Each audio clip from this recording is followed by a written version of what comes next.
Breaking news, Marcoleta at Ramon Ang magkaiba ang sinasabi. Nako, sino kaya ang dapat paniwalaan? Ang isang senador o ang isang negosyante? Naku po, patay tayo dyan. Yan ang ating pag-uusapan ngayon. Kasi habang ikaw, nagkakalkula ka ng kakasya pa ba budget mo? Ha? Nababawasan na ulam, nababawasan na kita. Halos hindi ka na magpapultang dahil nalulula ka na sa presyo. Abay, may mga kumpanya na tila walang pakialam. Tuloy-tuloy ang pagtaas ng presyo kahit mababa pa ang kinukuha nilang supply. Ngayon, sumabog ang issue. Nagalit si Rodolfo Marcoleta. Diretso ang Rodante pala, Rodolfo tuloy. Rodante Marcoleta. Ito diretso yung kanyang banat. At ang banat niya hindi patas ang tubo ng mga oil companies. Nako.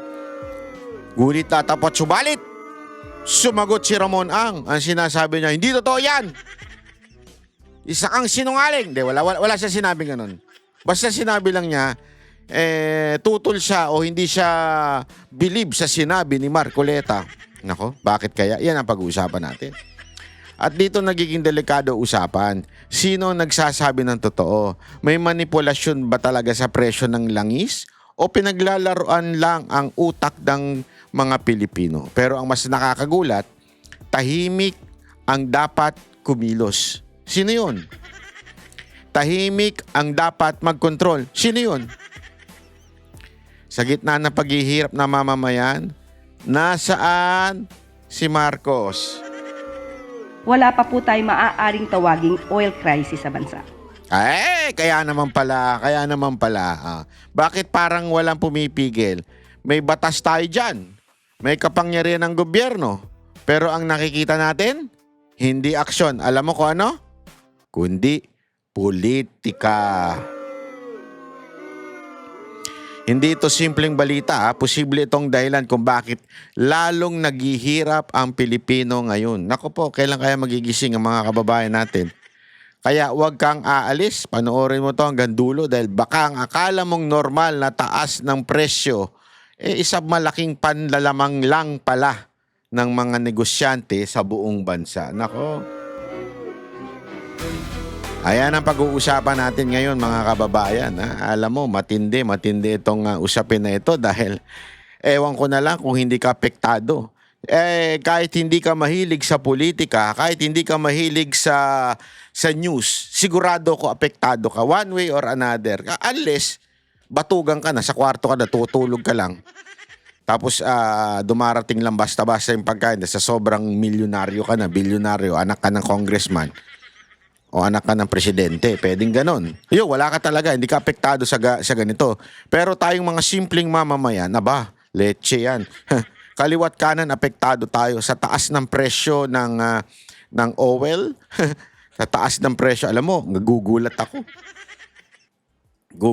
Yung dating 3,000 na full tank ko, ngayon, lumalagpas na ng 5,000. Ang lupit talaga. Minsan nga, gusto ko na lang maglakad. Minsan, gusto ko na lang matulog. Bahala na, gigising na lang ako pag wala na si Marcos. Kasi alam mo mga kababayan, may magagawa. Baka sabihin ni iba, namumuliti ka tayo. Hindi, may magagawa. Wala lang talagang ginagawa ang gobyerno. Talagang inutil lang ang gobyerno. May magagawa, ipapaliwanag natin yan sa inyo ngayong araw na ito. Kung ano pa ang pwedeng gawin ng gobyerno, lalong-lalo na si Marcos. Ang problema, wala. Lutang. Hindi ko alam bakit siya lutang. Lutang ba talaga siya dahil bobo siya? Lutang ba talaga siya dahil tanga siya? O tama yung sinasabi ni Senator Amy na bangag at lulong ang kanyang kapatid kaya lutang? Kayo, mag-comment po kayo agad-agad dyan dahil babasahin po natin yung inyong komento dahil alam mo, ang dami kong nababasa na talagang galit na sila pero ano daw ba ang pwede nilang gawin? Mamaya, sasabihin ko din yan yung pwede ninyong gawin. It's about time, people in the house. This is no longer about politics. We need a person that will save us from this hell. Mamaya ko sasabihin yan. Okay? Ito muna, pag-usapan muna natin itong issue ni Marcoleta at ni Ramona. Ano ba pinag-aawayan nila? Ano ba yung sagupaan eh? Sagupaan ba yan ng mga matatanda lang? Sagupaan ba yan ng mga inuulyanin? O talagang sagupaang legit?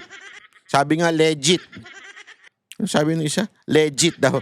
O yun, sabi ng isa legit. Sinago ng mga senador ang mga kumpanya ng langis sa hindi raw patas na presyo ng petrolyo.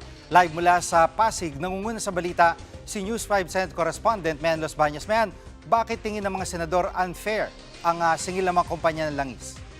Oo, Gigi, unfair daw talaga kasi ura-urada naman daw na nagtaas ng presyo ng produktong petrolyo ito mga kumpanya ng langis nung sumiklab yung gera sa Middle Ayan. East. Ang tanong ng mga senador, bakit mataas agad yung presyo nila samantalang ang binibenta nila ay old inventory o old Ayan. stock nila na nabili Ayan. nila, Gigi, sa dating presyo na mas mura at hindi Ayan. yung ngayong presyo na mas mahal. Narito Nako yung po. bahagi ng pahayag ng mga senador. Patay tayo kaugnay niya. dyan. Unfair sa ating mga consumers. Wala pang pagtaas ng mga binili, pero tinataas at sinisingil na sa consumers. Yun ang risk ng pribadong sektor. Nagkaroon ng February 28 na surprise attack. Pero, yun ang posisyon ninyo, dinidefend. Yung mga negosyante ngayon kasi, sa aking pananaw lang tila baga hindi sila negosyante. Tila sigurista sila. Tama yung sinabi ni Senator Loren dito. That is your risk. Laki na ng kinikita ninyo noon pa. Risk mo na kasi ang dahilan ng mga oil company, sinasabi nila, kasi tumaas na sa world market Ibig sabihin ng world market, yan yung nagdidikta ng presyo. So, ibig sabihin, kahit nakuha mo ng mababa, pag tumaas na sa world market, sasabay ka. Kahit mababa yung pagkabili nyo doon sa gas na yon o sa oil na yon at that time. Di ba? So, dapat, benta mo muna na mababa yun. Hindi kasi ang iba ang dahilan ng oil company. O, pakinggan natin. DOE yung pagtaas ng presyo ng bilihin na binili ng murang presyo nung wala pa yung gera. Dahil nga deregulated, ang problema, hindi nakikita ng DOE kung magkano yung presyong ibinili nung Deregulated. Ibig sabihin kasi may batas na ganyan, na deregulated. Ibig sabihin, hindi pwedeng i-regulate ng gobyerno at sabihan, diktahan, ganito lang ang presyo. Kasi dati, ewan ko kung inabutan nyo to, regulated ang presyo ng ang nagdidikta gobyerno. Nagdidikta ng presyo ng mga oil. Okay, sabihin yung gas na pinapakarga natin sa sasakyan, gobyerno nagdidikta. Ang problema, nagkaroon ng bagong batas. Kasi nga, nagre-reklamo yung iba dyan na sinasabi dapat i-deregulate para magkaroon ng competition. Nangyari, nagkaroon niya ng competition pero nagkuntsabahan din ng mga walang niyang oil companies. So, anong nangyari? Pataas ng pataas ang presyo ng oil. Ngayon, hindi na babawi. Ngunit dapat subalit, meron namang solusyon dapat. Ano yun? Tatanga-tanga lang kasi yung gobyerno natin. Ito yung solusyon, pakinggan. oil company. Nakatago yan Hindi talaga nila pinapakita yan. Mayan, anong paliwanag ng DOE sa usaping ito? Ang paliwanag dyan ng Department of Energy, Jiggy, yan yung tinatawag na replacement cost. So ano bang ibig sabihin yan? Ibig sabihin daw niyan, ikinakarga ng oil companies doon sa presyo o doon sa presyo ng imbak nilang gasolina o diesel yung kanilang gagastusin sa pagbili ng mas mahal na presyo. Kumbaga forward thinking sila para yung pambili nila ng mas mahal, makuha na nila doon sa kikitain nila from the old stock. So yan ay nangyayari dahil sa oil deregulation law. So alam naman natin that under the oil deregulation law, wala talagang kontrol ang gobyerno sa pagpipresyo ng mga produktong petrolyo dito sa ating bansa. Narito naman ang bahagi ng pahayag ng DOE. We only explain how business operates under normal circumstances. We have computed na sobrang laki nga po ng diferensya ng pagbili sa week 1 to week 2. Ang bilis kasi ginamit yung replacement cost. Pag bumaba naman ang world price, hopefully soon, kung mangyayari, anong koordinasyon o mekanismo ang ginagawa ng pamahalaan ng gobyerno to protect naman the consumer? Mabilis pagtaas. Pagbaba ng world prices, ano ang Yun. inyong mekanismo? Yun. At anong sagot dito, Mea, ng mga oil company? Nga. Jiggy, ang ikinakatwiran ng oil companies, yung replacement cost na yan daw talaga yung pinapatupad sa lahat ng binibentang commodities all over the world. Kasi una, oras daw na hindi sila agad magtaas ng presyo sa pagkakataong alam nilang sisipa ang presyo ng produktong petrolyo. Una, baka maubusan sila ng supply. Kasi syempre, Jiggy, bibili yung mga consumers doon sa hindi nagtaas sa presyo o doon sa mas mura. Pangalawa, hindi sasapat yung kita nila na pambili nung mas mahal naman na cost noong produktong petrolyo. Pero Yun. alam mo, Jiggy, ang paliwanag na yan, Yun daw ang dahilan na yun. Yun daw yung dahilan. Kasi nga naman, pag ibinenta nila yung ngayong supply nila na nakuha nila sa, halimbawa, sa halagang 80, halimbawa lang, nakuha nila sa halagang 80, tapos ibinenta na nila ngayon ng 120, na dapat 100 lang ibebenta. Ginawa na nilang 120. Kasi daw, darating yung panahon na baka maging darating yung panahon kasi tumaas na nga yung presyo ng 100. So, kailangan nilang bilhin ng 100. So, kailangan na nila ibenta. Ang nangyari, nauuna yung pagtubo nila kagad. Dahil doon, may reklamo si Marcoleta. Ano yun? Nakuha nyo ng 80, tapos ibebenta nyo ng 120. Eh di, ang laki ng tinubo ninyo. Dapat, antayin nyo muna makuha nyo yung oil na bibili nyo ng 100, tsaka nyo kayo magbenta ng 120. Di ba? Pero ang sinasabi ng mga oil company, hindi, lugi kami doon. Pero in reality, ang laki ng kinita nila. Halos, di ba? Ang laki ng tinubo nila. Hindi lang ganun ang computation ko, mas malaki pa yung talagang tunay na computation. So talagang sabi ni Marcoleta, lokohan to, bilyon-bilyon na kinikita nyo. Ano to? Gusto nyo rin ng malimaleta? ng oil companies, hindi yan bumenta kay Senator Dante Marcoleta. Pakinggan natin yung kanilang mga pahayag. Ito. 3 billion per day ang kinikita nila amidst the sufferings of our people. The level of consumption of per month of diesel and gasoline. So did the DOE check this? How far did you monitor this? The peak demand. So the supply or the inventory will be short. If I sell at 100, which is the acquisition cost of last week, will I have the cash flow to buy the inventory in order to continue the business? I may not. Nako, hindi bumenta yan. Dun sa issue na usapin ng pag-amyenda dito sa oil deregulation law para makita nila kung sinasabi nilang di nila nakikita kung magkano binili at magkano talaga yung pagpoproseso nito, ano bang stand dito ng mga senador?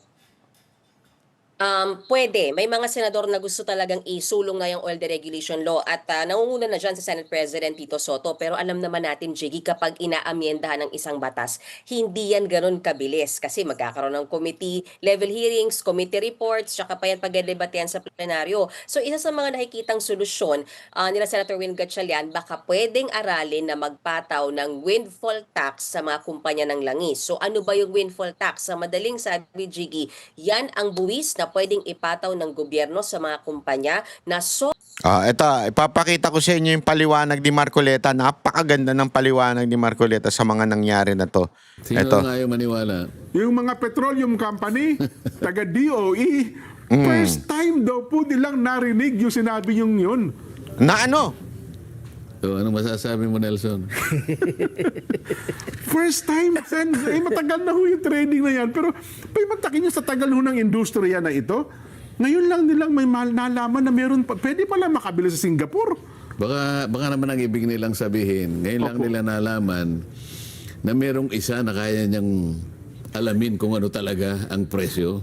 Mukhang yun po ang totoo, Sen. Ano? Kasi madali namang sa ano natin ngayon, sa panahon natin ngayon. Opo, sa teknolohiya. Opo. Ang pagbabalidate ng isang bagay, Real time, Sen. real time. Baka hindi baka segundo lang, makukuha mo na. Totoo po yun. Lalo na kung malakas ang internet. At hindi naman ako naniniwala na ito'y malalaking mga kumpanya na wala silang kakayahan para mag-verify doon sa mga datos na aking inihayag. Opo. yun ang dahilan ko kaya inihayag ko na publicly. Ayun po, kayo na po ang mag-verify. Kayo na po ang mag-validate. Opo. Di ba? Makalipas. Wala namang, sana man lang may nagsabi,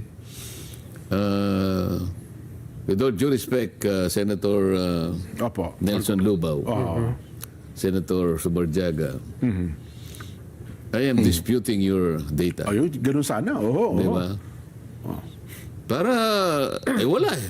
Habang na Kasi nagsuggest dito si Marcoleta na meron pang ibang lugar na maaaring pagkuhanan. Wala eh. Yung oil companies, hindi nila alam, pati itong secretary ng DOE, hindi rin alam. Tunod ako kahapon. Tingin ko nga kung meron talaga magdi-dispute nung sinabi ninyo. Wala nga eh. Kasi sila nasa matagal na industriya san eh. Kumbaga na, Baka naman natatakot na kumbaga sa korte kasi, biglang naglahad yung Yung prosecution. Your Honor, I move that this testimony be stricken of the record. Oo. Hindi naman nag-oppose yung kalaban eh. Opo. Counsel, what would you say? Nothing. Halimbawa, depends. What would you say? Fiscal. Opo. No, Your Honor. No objection, Your Honor. Di wala. Wala naman gano'n. Sabi ko, ako ba, nagtago ako? Hindi. Sabi, ito po, Mr. Chair, ito po yung slide number 1. Ayan po. Makikita nyo po dyan, makakwenta po natin. Yan po, nakalitaw po ang price US dollars per metric ton. Kung CIF po, lagyan na po natin ng shipping cost kahit na kung minsan FOB lang ang merong shipping cost. Ayan po, translate nyo na po sa metric ton, hindi na po $1,500, $15 na lang. Yan. Okay?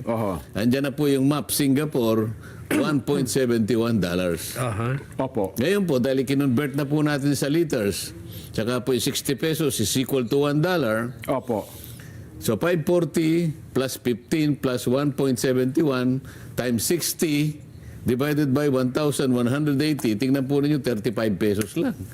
Nako. O edi sana, with all due respect, Your Honor, this is highly disputable. Yun sana, no? This is unacceptable. Kami po kanya ay inikutan na po namin ng milyong beses yung mga tangke ng Singapore. Hindi po totoo yung sinasabi ninyo. Nako. Meron bang kumibot, eh? Wala. Expect ko nga. Wala akong kumibo talaga sin eh. Yun Wala nga, matapos, DO, hindi niya alam. Hanggang matapos pala, Anong gagawin natin? Ngayon, kung hindi po nyo i-validate, nagtataka po ako, ba tayo nyo i-validate? Para sa akin po kasi, parang wala tayong problema. Kasi yan po yung presyo eh. Paano po nangyari? Paano nagtaasan po? Kayo nagpasimula ng pagtataas ng presyo. Kaya po tayo nagkaroon ng parang akala mo may emergency tayo. Kaya kung mapapansin ninyo, napansin nyo naman siguro, hindi ko alam kung saan ako pupunta na argumento eh.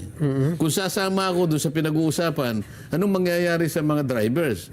Anong mangyayari sa mga tindera? Anong mangyayari sa mga farmers? Sa mga school children? Sa mga teachers? Sa lahat ng sektor ng ating lipunan? Ang taas-taas ng presyo. Ang sinasabi ko, teka, tingnan nyo muna ito. Parang hindi muna, parang wag na muna natin pag-usapan ito. Nandun na yung manibela, naglulupasay na, di ba? O sabi ko, pasensya ka na bro. Sa harap ng iyong panaghoy. Ayaw nilang tingnan eh. Ayan. Ito pa ha. Ito naman yung sagot ni Ramon Ang regarding sa kasi sinabi ni Marcoleta na kumita ng 3 billion dahil doon sa biglaang pagtaas na ginawa ng mga oil companies. Sabi ni Ramon Ang hindi daw totoo 'yon. Tingnan natin, ano ba ang dahilan niya? Ba't hindi totoo? Kasi may sinabi po si Senator Marcoleta yesterday na about 3 billion pesos a day daw po ang kinikita ng oil company. Not Petron. I am willing to open Petron books to COA. Not Petron daw. Pero kasama ang Petron siya nagtaas. Sinasabi ni Marcoleta dito, yung mga nagtaas, agad-agad Kasi don't tell me, Petron hindi nagtaas. Kalokohan yun. Dahil Petron ako nagpapagas. So nagtaas. So ibig sabihin, sinasabi ni Marcoleta, kasama kayo sa mga nagtaas ng presyo agad-agad. At dahil dyan, kumita kayo ng 3 billion. 3 billion. Ang sinasabi naman nito ni Ramon hindi totoo yan. Hindi, ako naman kasi, para sa akin sinong paniniwalaan ko dito sa dalawa na ito? Naturalmente, pag ikaw, negosyante, hindi mo naman naaminin ang kikitain mo. Pwede mo bang aminin yan? Yari ka sa, hindi ko sinasabi hindi nagbabayad ng tax pero yari ka sa BIR pagka inamin mo kung magkano yung kita mo. Hindi, let's be, eto I'm not saying ito ang ginagawa ni Ramon Ang. I'm not saying ito. But to be general lang statement. Wala namang negosyante na sa tingin ko nagbabayad, lalong-lalo na yung malalaking negosyo, nagbabayad ng tamang buwis. Yung talagang faithfully nagbabayad ng tamang buwis. Wala siguro. Sa tingin ko lang ito general statement. Hindi ko sinasabing Petron o San Miguel. Hindi ko sinasabi yan. At the same time, sa pananaw ko lang every negosyante, ang pinoprotektahan niyan, yung negosyo niya. Hindi ako naniniwala na kawang gawa. That's bullshit. Sa totoo, sorry walang negosyanteng hindi kumikita. Kaya yung sa mga tiyanggi-tiyanggi, sasabihin sa'yo, di ba, pag tumawad ka, hindi, ang puunang kulang dito. O nari, sasabihin sa'yo, binibenta niya ng 350. Tapos sasabihin niya, ang puunang kulang dito, 300. So, konti na lang sa akin. Siyempre, ikaw naman, sige na nga, kahit 310. Sige na nga, 10 piso lang ang kinita ko dito. Lugi siya doon kung 10 piso lang ang kinita niya. Kasi meron siyang cost. Yung tindahan, yung empleyado. So, imposible niya na kikita lang siya ng 10 pesos doon sa produkto na yon. Katarantaduhan yon.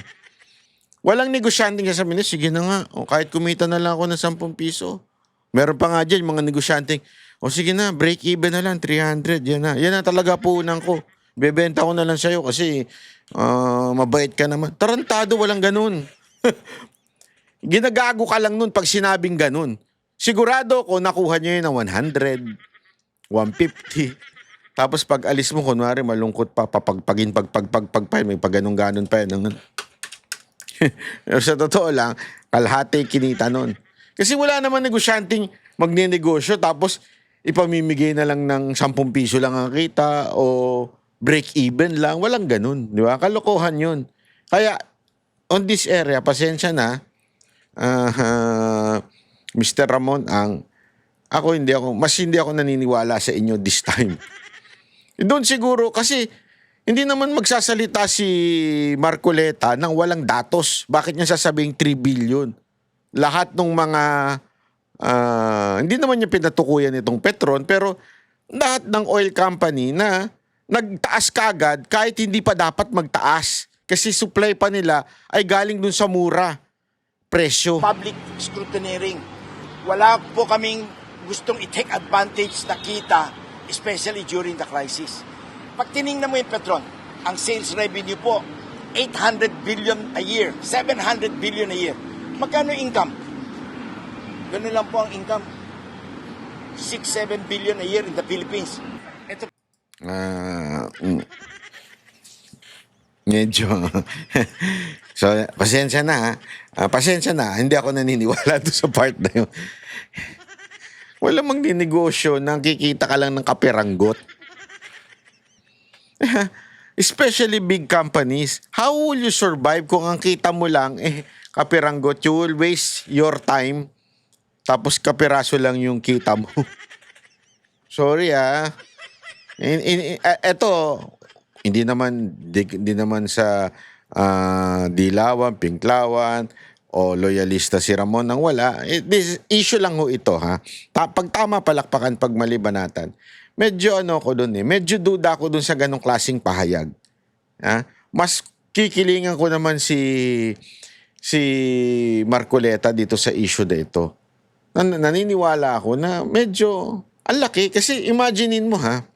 Kunwari, nabili ko tong AirPods, nabili ko ito ng halimbawa lamang, hindi ko na alam kung magkano presyo nito. 10,000 pesos, nabili kong 10,000. Pero binibenta ito nung time na binili ko ng 12,000. Okay? Biglang pumalo ang presyo nito. Pumalo ng 20,000 puhunan pa lang. So, ibebenta ko ngayon ng 22,000. Tama, mali. Di ba? Kasi, para may tubo kong 2,000 dahil 20,000 na ngayon ang bentahan nito. Pero magkano ko ito nakuha? 10,000. Tapos, yung nakuha ko ng 10,000, ngayon, ibebenta ko ng 22,000. Di ba? Ang laki, di ba? So, kumita ako ng doble. Yun yung sinasabi ni Marcoleta. Kaya, 3 billion ang kinikita ng oil companies. Hindi ko alam kung arawan nito, pero yun ang kinita dito sa pagtaas. Kasi, hindi pa tumataas yung supply nila, yung pagkabili nila dito sa ganito, o pagkabili nila sa gas, 10 piso pa lang, 10,000 pa lang. Tapos, ibinenta kagad nila ng mahal. Ang palusot nila kasi pag binenta ko ito ng mababa, wala na akong pambili ng 20,000. That's not true. Hindi ganun ang negosyo. Una-una, bibilin mo na ng 20,000 yung bag. Halimbawa lang, bibili ka na ngayon ng 20,000 ito. Hindi mo na may bebenta to ng 12,000, ibebenta mo ng 22,000 eh. So kumita ka pa rin. Ay ano nangyari? Nagpuhunan ka. Kasi ang dahilan nila, paano kung biglang bumaba ito? Yun ang risk. That's the risk bilang isang negosyante. Diba? No, kailangan maubos mo yung supply agad-agad. Yun yung risk eh. Kaya nga, balance yan eh. Ganun talaga eh. Halimbawa, ako bumili ng gold. Yan, si Boss Dada, lagi kong pinabibili ng gold. Bumaba ng konti. Risk ko yun. Hindi ko pwedeng awayin yung pinagbilang ko. Oy, ba't bumaba ito? Risk mo yan eh. Di ba? Risk mo bilang nag-i-invest ka ng gold na bigla siyang bumaba. Ganun talaga eh. Wala ka magagawa. Di antayin mo na lang tumaas uli. O pagtaas, tsaka mo ibenta. That's part of buying gold. As kunwari, kung gagawin ko tong investment, may risk talaga. Every negosyo may risk. Tataas, bababa. Depende yan. Kung bumaba, talo ka. Kung tumaas, panalo ka. Kuwari sa gold yun ha, baliktad naman sa oil. Siyempre, pagka tumaas, may hirapan kang ibenta. Pero, actually sila nga ang pinaka mababa ang risk eh. Alam niyo kung bakit? Imposibleng hindi naman mabenta yung bibilin mo ng mahal. People will always buy gas. No matter what. They will. Kasi yan ay hindi naman yan kapritsuhan. Hindi yan para makaporma. Hindi. Yan ay necessity. People will buy di ba? So katarantaduhan. Sorry pero I like Ramon Ang in some area. As a matter believe ako sa kanya in some area. But on this part, yung sa pagsabi niyang hindi totoo for Petron, syempre, sasabihin mo yan. Alam naman sabihin mo totoo yun. Totoong kumita kami dito sa pagtaas. Hindi ka aamin, normal yun. Yeah? Kaya nga ito Ito, papakinggan nyo itong sinabi nitong Manubela. 3 araw yung maximum na pwede namin itong magamit dahil nga po sa paglobo ng presyo ng petrolyo na hindi po mapigilan ng ating gobyerno dahil walang pangil ang batas para dito sa mga malalaking oil companies. Walang pangil ang ating Pangulo sa mga ganid na mga negosyante ng petrolyo, pero po may pangil ang ating Pangulo sa pag-suspend ng piso na fare increase. So, kita niya? Ang ganda ng point niya Ang ganda ng point na yun. Etong tao na to, hindi ko to gusto kasi may pagka, parang aktivistang di mo magets minsan. Pero tama, at this time, tama siya. Papalakpakan ko siya. Tama yung sinasabi niya Si Marcos may pangil suspindihin yung pagtaas ng presyo ng pamasahe. Maraming natutuwa doon, pero honestly mali yun. Sa tingin ko kasi matik yan eh. Tumaas ang gas, alam naman hindi tataas ang pamasahe. 'Di ba? Kawawa naman yung bumabiyahe. Ano mangyayari niyan? Titigil na sila. Ngayon, hirap na sumakay mga kababayan natin. Wala nang choice, hindi na makasakay. Pero kung itinaas mo yung pamasahe, kahit pa paano may choice ang tao. Sasakay ba siya na mahal na tumaas ang pamasahe? Magagawa siya ng extra niyang work para tumaas din ang kanyang kita. May choice ka na. Pero sa ginawa ni Marcos na pagpigil sa pagtaas ng presyo o pagtaas ng pamasahe, sabi nga nito, may kamay na bakal sa pagtaas ng pamasahe pero walang kamay na bakal sa pagpigil sa mga oil company na magtaas agad. Anong tawag mo dun? One way. Alam niyo kung bakit? Alam niyo kung bakit? Dito pumapasok ang politika. Don't forget, the oligarchs, sila ang may kontrol sa mga presidente. Except PRRD. Kasi these oligarchs, the one funded their campaigns. Kaya nga, dito lumamang si PRRD. Wala siyang utang na loob sa mga oligarka. Kaya nga galit na galit sa kanya, yung mga mainstream media na hawak ng oligark, galit na galit sa kanya yung mga malalaking negosyante. Bakit? Hindi niya pinapaboran. Kaya nga alam mo, Mr. Balbuena, alam mo yan. Alam mo yan at ng inyong grupo. Palpak talaga ito si Marcos. Bakit? Kasi nga, nasa side ng mga negosyante. Kaya kung ako sa inyo, tumulong na rin kayo na mailuklok ang isang another Duterte. Dahil hindi yan, yung ganyan, hindi yan papasa kay BP Sara Duterte. Si BP Sara Duterte talagang for the people yan. Walang pakialam yan sa mga negosyanteng malalaki. Sasagasaan niya mga negosyanteng malalaki. Totoo yan. Tingnan nyo itsura ng Davao. Wala ka makikita nag-hari-harian doon na negosyante. Wala. Isang niya yan, talagang yayariin niya yan. Mga negosyante doon. Ganyan yan. Kilala yan doon na ganun. Kaya nga maraming galit sa kanya na mga malalaking negosyante, lalo na yung 'di ba, yung patakaran nila ng inuman ganitong oras lang. Marami nagrereklamo nun, but eventually nakita nila yung benefit. Kasi nga ganun ho ang Duterte style of leadership. 'Di ba? Napaka-unfair. Kung makikita natin, yung mga malalaking negosyante, bilyon-bilyon, 3 bilyon kada araw o mahigit pa ang kinikita. Samantalang kami, piso hanggang 2 piso, regulated. Anytime, pwedeng isuspend o pwedeng hindi. Kita nyo, tama siya dito Pagdating sa pamasahe, regulated. Pero sa presyo ng gas, deregulated. Ibig sabihin, hindi mareregulate. Kawawa Alam nyo, Manubela, kaisa nyo ako dito. Sa totoo lang, magkaiba man tayo ng pananaw pagdating sa politika, kaisa nyo ako dito. Mali talaga yung ginagawa ng mga negosyante ngayon Kawawa Alam mo, buwisit Sorry sorry talaga, buwisit. Yung dahilan nila na, paano na kami bibili ng paano na may bebenta kung sakaling bumaba yung presyo? Kaya kailangan namin sumabay sa world market. That's your fucking risk. As a negosyante, every one of us has its own risk. Driver, may risk din. Mananakay, may risk din.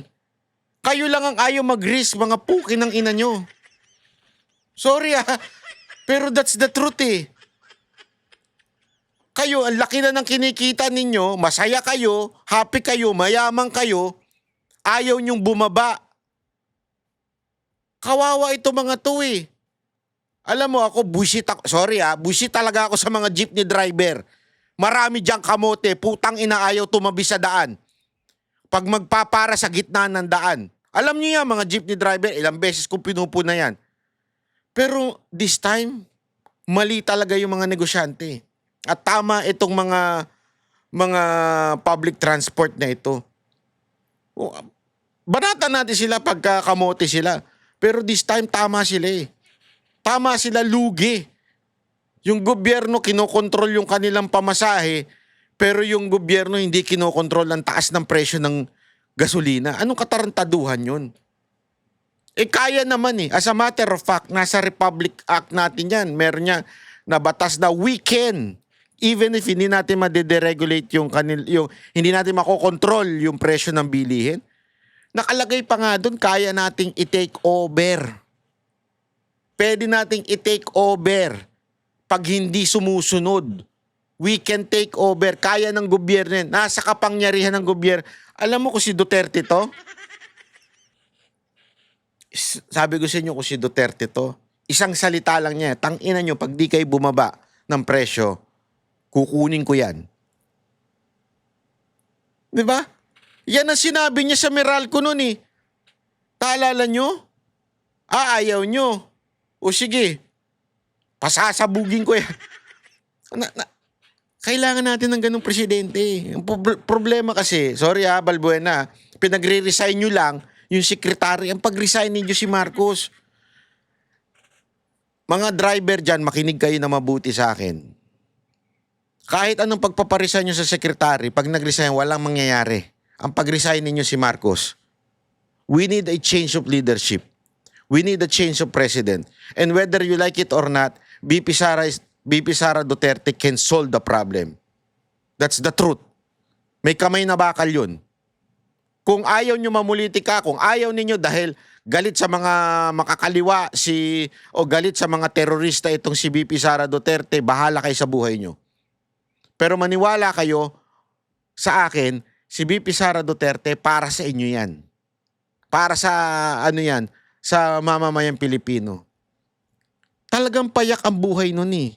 Talagang alam nun na naging mayor yun eh. Putang ina itong presidente natin, wala naman ng ginawa yan. Kahit nung gobernur, di nga daw pumapasok yan eh. Di ba? Kahit nga kapatid niya, wala ang bilib sa kanya eh. Kaya hanggang hindi nagre-resign tong presidente na ito, wala mangyayari sa bayan natin. Dadaos-dos tayo ng dadaos-dos. Tingnan ninyo. Kayang solve. Alam niyo kung bakit? Ha? Makinig kayo mga tsuper tsaka TNBS. Alam niyo kung bakit? Nagsusurvive yung ibang bansa eh. Kinakaya ng ibang bansa. Bakit? Magagaling ang leader nila eh. Tayo hindi natin kinakaya. Bakit? Kupal ang leader natin. That's the truth. Kupal ang leader natin. Kailangan na talagang palitan ng entire government. I'm not saying to take over. That's not my statement here. Hindi ko sinabing rebellion. Kailangan resignation. And resignation, ibig sabihin niya, yan ay kusang loob. Alam mo, kung ang sinisigaw ng mga Pilipino ngayon sa kahirapan na to, mag-resign na si Marcos, tapos ang laban. Bakit? Siguro naman mahihiya na siya kung lahat ng Pilipino sumisigaw na ng resignation. Alam mo kung bakit? Mape-pressure din ang ating ibang mga kababayan na dapat gumalaw na at pumrotekta sa atin mula sa palpak na gobyerno. Palpak na po talaga eh. Pag hanggang ngayon di nyo pa nare-realize na palpak ang gobyerno, ewan ko na lang. Maaprubahan. Kaya napakaswerte nitong mga negosyante na para bang ang batas talaga ay ginawa lamang para sa kanila. Yan ang totoo eh. Hindi ba? Hindi, ito walang bulahan yan. Kaya nga sabi ko sa inyo mga kababayan eh. Tingnan ninyo ha. Ito, magiging 150 pa oh. Habang tumatagal, mas bumibigat ang pasanin sa petrolyo. Sa susunod na linggo, posibleng sumampa sa halos Patay tayo 150 pesos ang kada. Alam mo ba na wala na masyadong tao sa labas ngayon? Tapos yung mall nga, bababa yung kanilang oras, iikli na. Kasi talagang ang mahal na eh. Hindi na biro, mga kababayan. Ako nararamdaman ko eh. Mayat maya yung gas. Dati binibigay ko lang magkano lang eh. Ngayon, mayat maya na oh. Litro ng diesel. Ngayong araw naman, nagprotesta pa rin ang mga transport group. Ang masaklap, sumasagi na raw sa isipan ng ilang tsuper ang gumawa ng masama. Live mula sa Ayan ang sinasabi ko, di ba? Kaya nga chaos to eh.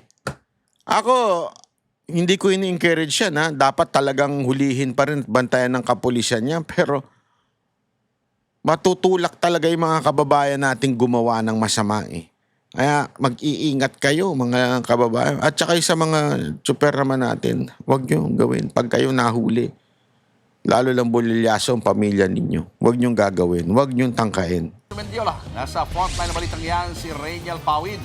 Reynel, sa gitna ng mga protesta, may impormasyon ka ba kung nasaan si Energy Secretary Sharon Garin ngayon?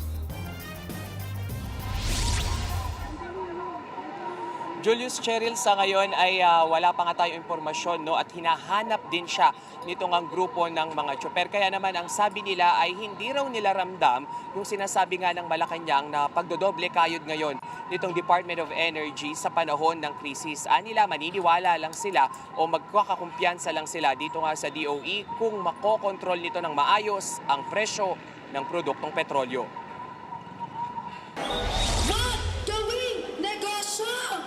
Mainit man ang panahon, hindi ito alintana ng mga tsuper at TNVS driver.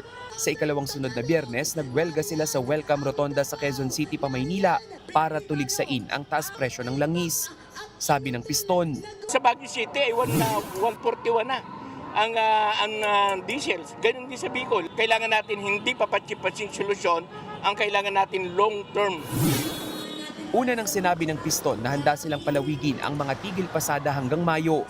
Pero kung palala raw ng palala ang sitwasyon, yung protesta ay tuloy-tuloy, at hindi yan matatapos ngayon, kundi meron pa mga seri ng mga pagkilos yan, hanggat hindi binabasura yung old regulation law, hanggat hindi tinatanggal yung isa-isa at saka yung sabat sa langis, hanggat hindi iniro-roll back sa 55 pesos per liter, yung ating crudo rito.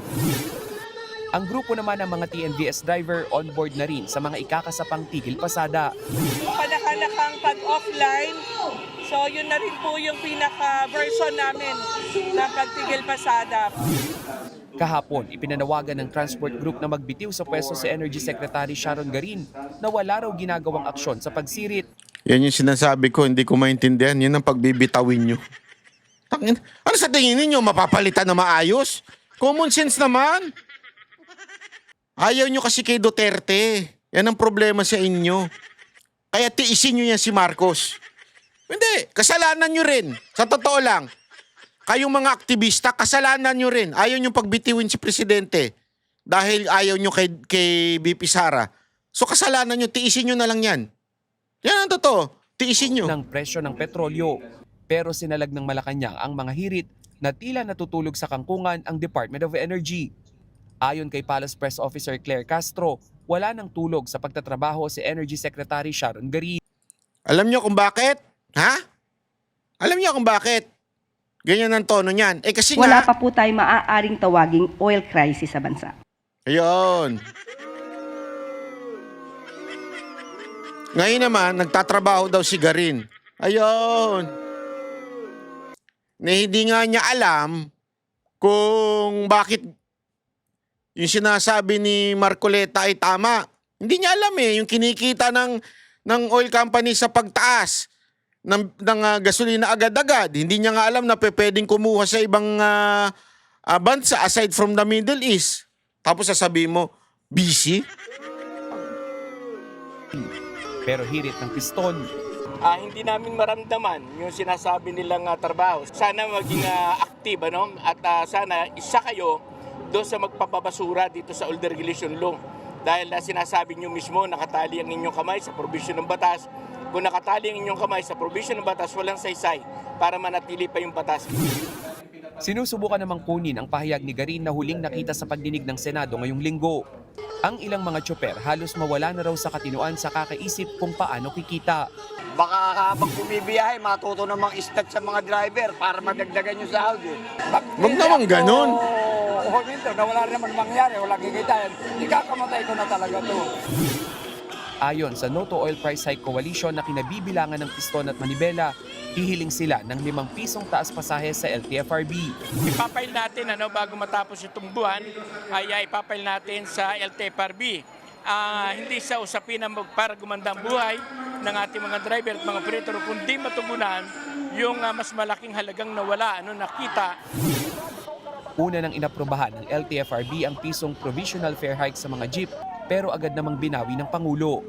Sa ngayon, wala pa raw lumalapit na mga opisyal ng LTFRB sa mga transport group para sa isang dialogo. Batay sa ilang industry sources, posibleng nasa 11 hanggang 12 pesos ang iaakyat ng presyo sa kada litro ng diesel sa susunod na linggo. 3 piso naman sa gasolina. Grabe. Kung matutuloy ang price adjustment, posibleng papalo sa higit 140 pesos per liter ang presyo ng diesel.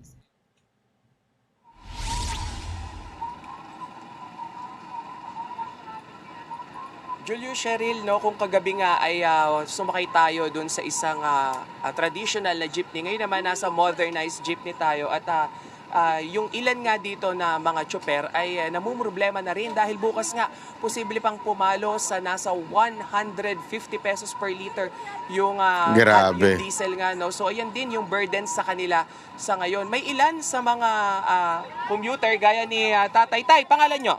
Roberto po. O Roberto, katukayo pa kita. Saan kayo papunta? Junction. Junction. Sir, ngayon, ano yung nagiging diskarte nyo? Dahil yung iba daw ay nagtataas na rin ng pamasahe kahit wala pa yung sabi ng LTFRB. Kayo po? O minsan, mayroon mga counter ko talaga na jeep na nagaw sila ng 25, kahit 20 pang pamasahe. Pero sinasabihan ko din na may taripa kayo, babayad ako ng matama. Pero yun po, kung yung tama lang yung ibibigay nyo. Dahil hirap din ba kayo? Paano? Hirap din kasi ganyan na yung trabaho. Isa din tayong driver. Driver mekaniko din ako. So, paminsan, magbabaon tayo ng bigay ng asawa 100, ibabalik natin yan. Ayun nga, so Cheryl, Julius, yung ilan nga sa kanila ay hirap din kaya hindi makapagbigay. So puntahan naman natin yung ilan pa dito na mga pasahero. Ma'am, magandang gabi. Pangalan po natin? Magandang gabi po. Ako po dito. Ako po si Irish. Irish, oo. Parang kanina, nang nagkita tayo, sabi mo parang lagi kang sumasakay rin. Suki ka dito. Oo. Ma'am, ayun nga, natanong ko rin kanina na parang minsan, yung kahit wala pang abiso yung LTFRB, yung ilang mga tsoper dumadaing na sa mga pasaherong tulad nyo. Ikaw, paano yung sistema mo sa bayaran, pagbabayad? Minsan po, if may sobra po sa budget, siyempre po dadagdagan nyo po since kawawa din naman po sila. Minsan po naririnig ko po yung mga kwento na ang nauuwi na lang po nila is 300 to 400 a day. Which is, siyempre, may pamilya din po sila. Lalo na po kung malaki po yung pamilya, alam po nating mahirap po yun. So, yung tulungan na lang po siguro. Oo, so ngayon, instead of the government giving them yung ayuda sana or yung tulong, kahit hindi, yung ibang mga tsoper ayaw ayuda Gusto nila pang matagalan. O kayo, bilang pasahero, willing ka na gumawa rin ng simple step mo? Yes po, pero hindi naman po lahat kasi afford po yun. Hindi naman po lahat may kaya sa buhay. So I think po, dapat din po yung government din po talaga yung gumawa po ng paraan. Hindi po yung pangtapal lang po talaga sa mga tsoper. Tama. So Cheryl Julius, ayan medyo naka-zoom. Ayan, Cheryl. Ang ganda ng sinabi nun Kasi tama nga naman Tataas ang gas, tataas ang oil, tapos tataas ang pamasahe. Pero ang sahod hindi tumataas. So cycle ang problema. Paano mangyayari na masusolusyonan yan? Gobyerno. Dahil ang gobyerno hindi dapat kumita. Yan ang tama. Ang gobyerno hindi dapat kumita. Kailangan magbigay. Paano gagawin yon? Eto. Baka sabihin ninyo, hindi kaya. Kaya ho. Bakit? Ginawa ni Yorme. Bilang tulong sa mga jeepney driver, maglulunsad ng libreng sakay ang Manila City Government at mga pampaserong jeep ang kanilang babayaran para rito. Pinulong ni Manila Mayor Isko Moreno mga tsoper para makipagnegosasyon sa kanilang napagkasunduan.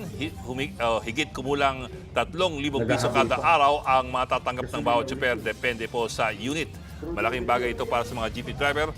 Lalo't ayon sa ilan sa kanila, 200 piso lamang daw ang nauuwi nila na kita araw-araw. Tinatayang 1,400 units ang... Alam mo bakit maganda itong idea ni Yorme na to? Kasi, win-win situation eh. Pag nag-provide ka lang ng sasakyan, tulad nung pangit na sasakyan na pinoprovide ni Marcos, yung parang basurahan na sasakyan, di ba? Natulungan mo lang yung pasahero. Hindi nga lahat sasakay dun eh, sa kapangit dun eh. Dito, ang tinulungan mo, yung driver at yung pasahero. Sinong nawalan? Yung gobyerno, yung local government ni Isko, Maynila. Which is, yun naman talaga dapat ang pangsyon ng mga local government at saka ng national government. Tangina nagawa ni Isko, ikaw Marcos di mo magawa. Wala pa po tayo maaaring tawaging oil crisis sa bansa. Ayun naman pala. Kaya hindi ginagawa ni Marcos kasi wala tayong matatawag na oil crisis. Hello? Yung mga bumoto kay Marcos at hindi bumoto kay Isko, nilalait yung pa kami.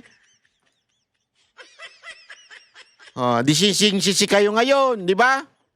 Kasi nga kaya naman pala Nasaang sasali sa programa ng Manila LGU. 100,000 pasero kada araw ang tinatayang maseserbisyuhan ng libreng sakay sa lungsod.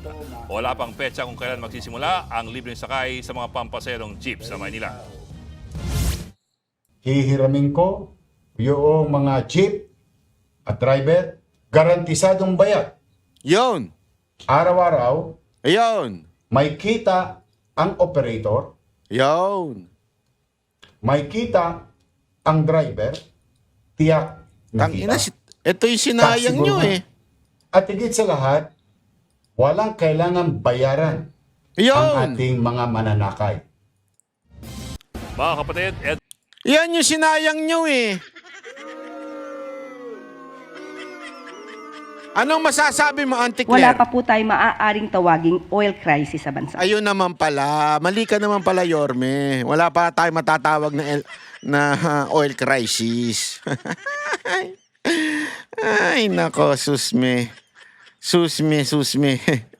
Talaga nga naman, oo. Alam mo, ewan ko Alam mo, nung pinanood ko ito, sabi ko, bakit di naisip to ni Marcos? Tanga lang ba talaga siya o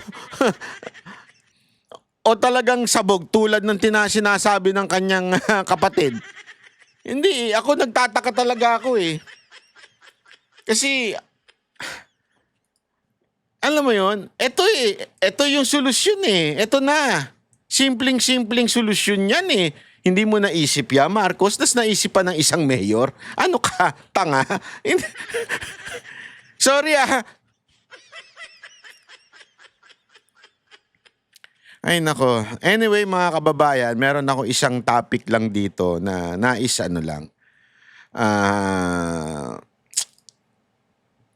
eto medyo seryoso ito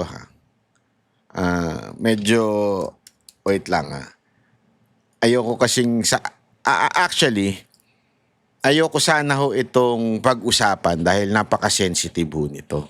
Honestly ayoko sanang pag-usapan ito. Kaya lang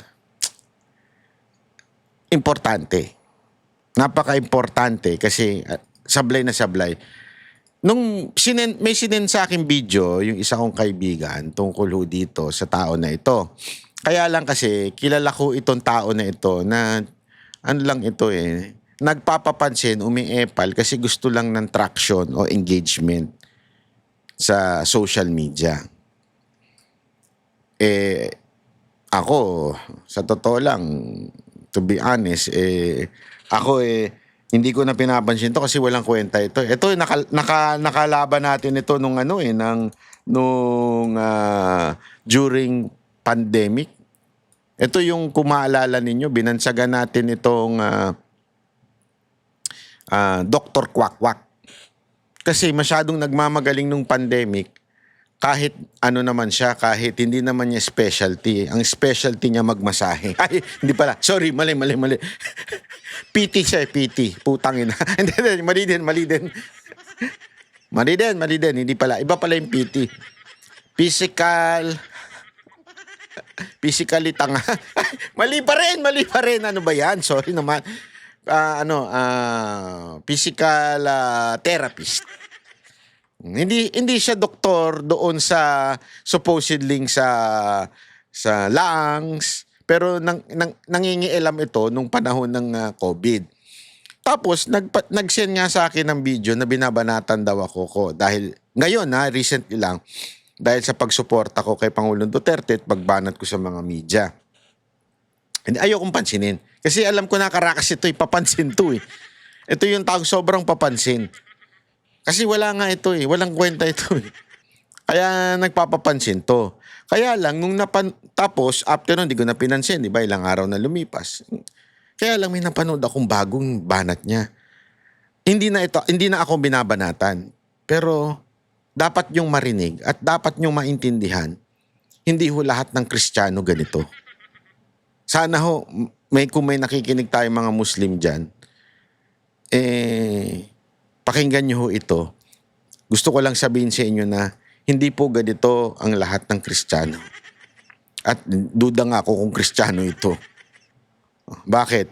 Kasi hindi ito ang katuroan ni Kristo eh. Hindi ganito magturo ang si Kristo. Iba ang katuroan ni Kristo. Sa sinasabi nitong tao to. Ito, pakinggan nyo. Si Duterte, anong ginawa niya? Ginawang holiday yung Idil Fitir. Bakit? Muslim country ba tayo? Catholic country to, Christian country tong lugar na to. Diyan palang sabit na po siya. We are not a Christian country. Ulitin ko ha. We are not a Christian country. We are a country with many Christians. Pero hindi tayo matatawag ng Christian country. Why? Because there is a separation between the state and the religion.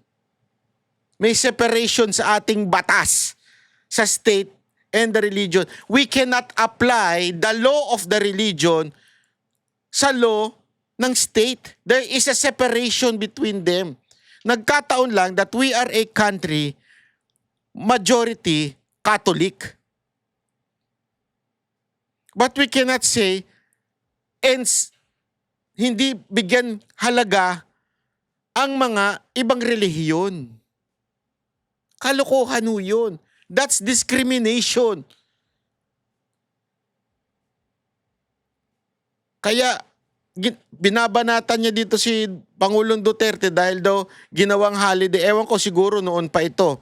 Pero kasi nagtitrending ito eh. Kaya gusto kong punahin lang sa mga kapatid nating Muslim. Hindi po ganitong sentimento ng mga tunay na Kristiyano. Hindi ganito mag-isip. Ito, iba lang talaga tong ginagalawang mundo nito. Hindi ko alam kung saang mundo to gumalaw. Kung bakit ganito kabitter tong tao na to. Ginawang holiday ang Idil Fitir ng Kupal, palibasa galing sa Mindanao si Kupal eh. Ano nangyari sa kanya ngayon? Nandun siya sa Dahig. Doon siya namamayapa ngayon. Hopefully doon na siya magstay.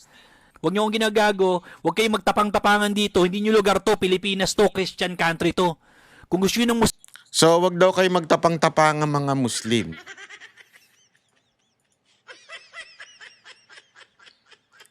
Okay, wag daw po kayo magtapang-tapangan dahil Christian country daw ito. Hindi po. Wag po kayong hindi po ito Christian country. Tayo po ay republic. We are a republic of the Philippines. It's not Christian in the Philippines. Nagkataon lang majority Catholic. But hindi yun ang ating Ang pinuno natin ay presidente, whether kung ano man ang relihiyon niyan. Kasi if you're saying that we are a Catholic country or we are a Christian country, therefore the leader must be a Christian. No, nagkataon lang. Christian yung presidente o Catholic yung presidente. Nagkataon lang. But there's no law in the Constitution that says ang requirement ng presidente ng Pilipinas kailangan Catholic o Christian. Walang ganun. Bakit? Because we are not a Christian country. Marami lang ang Katoliko sa Pilipinas. But we have to respect every religion in our country. Respeto lang, Brad. Parang awa mo na, respeto lang. Huwag kang ganyan kasi ginagalit mo lang yung hindi dapat magalit. Huwag ganun. Masama ugali mo, Brad. Huwag mong paglaruan ang salitang relihiyon. para lang makakuha ka ng traction sa social media. Hindi tama yan. Discrimination yan. Muslim country, punta kayo ng... Eps! Sandali lang, Chotomate. For your information, Christian po ako. Pero ibig ko sabihin, I believe in Christ. Hindi po, ito lang, disclaimer lamang po I believe in Christ, pero hindi po ako sa Catholic Church. Okay? So anong punto ko lang dito? I am on the side of this supposedly. Kaya lang, sobrang mali yung kanyang pananaw. Sobrang mali na para bagang sobrang dinidiscriminate ang mga Muslim. Hindi po ganyan mag-isip ang tunay na Kristiyano. Bakit? Si Kristo nga mismo isang Hudyo. Hudyo po siya. Jewish po siya. Pinanganak as a Jew. Nung bumaba, sino ang kasama niya madalas? Gentiles. Sinners. Mga itinakwil at tinuring na makasalanan ng mga Jews. That's how Christ responds sa pagdating sa usapin ng theology. Ganun po si Kristo. So, stop using the name of Christ and saying, Christian country to, kaya hindi dapat magsiga-siga itong mga Muslim. That's wrong, Brad. Wrong ka dyan. You're out of line. Hindi na kita pinapansin kasi epal ka masyado. Hindi kita pinapansin dahil alam ko naman, cloud chaser ka lang. Alam ko namang for the views ka lang. Pero ito, masama itong sinasabi mo. You would create a hatred among Muslims and Christians. So ako, nakikiusap ako sa mga Muslim, hindi po ito 1 in a billion. Hindi nga million 1 in a billion lang itong taong ganito. Okay? Huwag po kayo maniniwala dito. Huwag niyo pong iisipan na mga Kristiyano ganito mag-isip. Hindi po, siya lang. Brunei, punta kayo ng Malaysia, doon kayo o tatanggapin kayo. Tantado. Oo. Alam natin yan na minority kami mga Muslim dito. Kayo yung majority, Kristyanismo dito sa Pilipinas. Pero sa pagkakaalam namin, hindi niyo naman ata nabili itong Pilipinas para sabihan kami na ganito-ganito. Pasintabi lang sa mga kababayan namin, mga fair po sa aming pakikitungo. Pasintabi lang po. Hindi po lahat, hindi namin po ito nila lahat mga kababayan. Ang ina-adresan ko lang po ng mensaheng ito ay yung mga taong katulad ng taong to. Obviously, hindi ito nagsasabuhay siya turo ng Kristyanismo Tama ka dyan. Yung tunay na Kristiyano, hindi ganito manalita. Do you think naturo ito ng Kristyanismo? Pati ako, Muslim, hindi ako maniniwala na turo ito ng Kristyanismo. Itong ganitong kagaspang na pakikitungo sa aming mga Muslim. Tama kayo dyan, sir. Tama kayo dyan. Perfect. Buti pa ito naiintindihan niya. Hindi, di ba? Ay, naku, sakit sa ulo. Buti pa ito naiintindihan nitong tao na ito ang tamang klase ng pakikitungo. Itong doktor na ito, nga. Hindi maganda itong pinapakita ng kasamahan ninyo, ha? Huwag po kayong makiisa sa kanyang sinasabi. Pero sir, hindi po namin kasamahan yan. Ewan ko kung saan lupalop yan. Hindi po namin kasamahan yan. Sa kanyang ginagawa. Kasi masasama po kayo sa kawalan ng katarungan na ipinapakita ng taong to. Alam ninyo na hindi ganito ang turo ng pagiging Kristiyano. Itong ganitong kagaspang sa pakikitungo sa aming mga Muslim. Hindi ganyan. Hindi ganyan mga kababayan. Kaya huwag na huwag niyo pong sasang-ayunan at susuportahan itong ganitong mga tao. Kasi isa ito sa mga taong nagpapaliyab sa apoy ng hindi pagkakaunawaan sa pagitan ng mga Muslim at ng mga Kristiyano sa bansa natin, mga kababayan. Tama ka dyan, sir. Saludo ako. Tama ka na you are perfect. As in, tamang-tama ang iyong sinabi, sir. Hindi po dapat talaga siyang ayunan nito. So mga kababayan, hanggang dito na lang po muna tayo. Wala po tayong intensyon na siraan itong si Dr. Kwak-Kwak di umano, allegedly. Yan yung tawag sa kanya ng mga netizen noon Pero gayon pa man, hindi ko siya kaya lang kailangan itama ang mali. Itama ang maling pananaw nitong doktor na ito dahil damay-damay tayo dito. Di ba? Dami-dami tayo mangyayari nito pag ganyan. So sa mga kababayan namin Muslim, wag po kayo maniniwala na ganito ang sentimento ng mga Kristiyano o yung mga Katoliko. Hindi ho ganyan ng mga, marami akong kakilalang Katoliko, karamihan. Pero hindi naman ganyan mag-isip. Wala akong nakitang ganyan mag-isip na Katoliko. Siya lang. Kaya nga 1 in a billion eh. Hindi million, na billion. Diba? Dapat to ilagay sa... Wag naman, magandang barat ba? Anyway, maraming salamat po. Sana po i-share nyo itong video na ito. At sa susunod na video natin mga kababayan, sana po importante na i-share, i-like ninyo at mag-subscribe po kayo dito kasi medyo marami-rami pa ang hindi pa nakasubscribe habang nanonood. Pero ang daming nanonood na balik-balik na nanonood dito sa ating channel pero hindi nagsusubscribe. Alam ko yung iba hindi makasubscribe na nanonood sa telebisyon pero yung mga kaya naman, please, kasi malaki matutulong niya kung gusto niyong kumalat ang katotohanan. Malaki may tutulong ang tawag dyan yung algorithm. Pag nilalike nyo kasi, pag sinishare nyo kasi o nagko-comment kayo, sasabihin ngayon nung algorithm, yung AI ng Google, sasabihin niya, uy, maraming nagla-like, maraming nag-share, maraming pwede mag-share dito sa YouTube mismo eh. Share nyo sa account nyo. Kahit wala kayong followers, subscriber, basta i-share nyo lang. Kasi pag nakita ngayon yan ng YouTube, maraming nag-share, maraming nagla-like, maraming nag-comments. Ibig sabihin, interesting yung video. Ngayon, ilalabas niya ngayon yan. Isasuggest niya yan ngayon sa tao. Diba? At dahil doon, marami ngayong mamumulat sa katotohanan. Okay? Maraming salamat po. Ako po si Banat Bay. Mabuhay ang bansang Pilipinas.